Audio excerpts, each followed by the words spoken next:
Assalamu alaikum. Karibu katika ukuzaji na makuzi ya lugha ya Kiswahili. Leo hii angalau nataka tuzungumzie kuhusu manyanyaso wanayopokea binadamu wanapoishi katika ulimwengu huu wa mimi na wewe. Lakini yale ambayo yanatokea Afrika na ulimwengu wote, hasa tunapozungumzia ndugu Mkenya anafahamu haya dhahiri shahiri. Tunapozungumzia kuhusu kunena, binadamu wengi wamefungiwa gerezani kwa sababu ya kunena.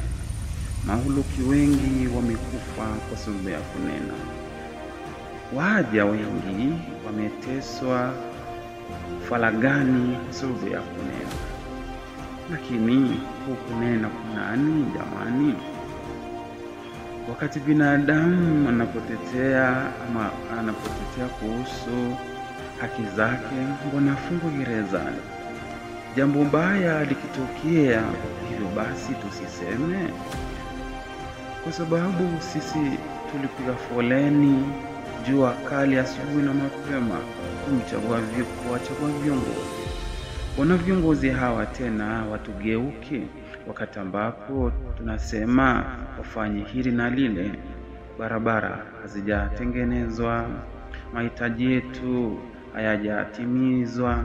Tunapozungumzia kuhusu mambo hayo, mbona sisi binadamu tuteswe?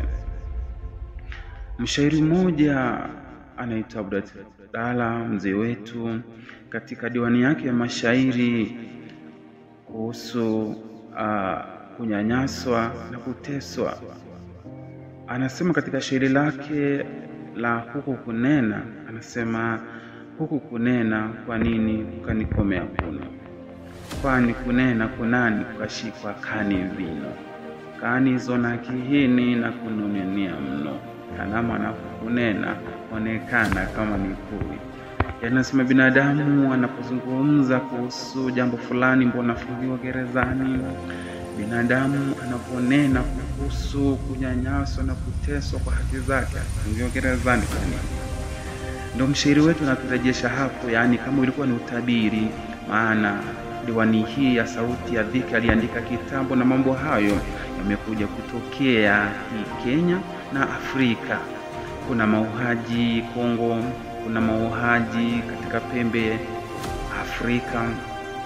Mbona sasa ndio maana tunaulizana sisi binadamu, wakati tunazungumza kuhusu haki zetu, kufanywa jambo fulani, pesa za serikali zimepotea peupe, hilo linapoulizwa, mbona mtu nyongwe, mbona mtu teswe?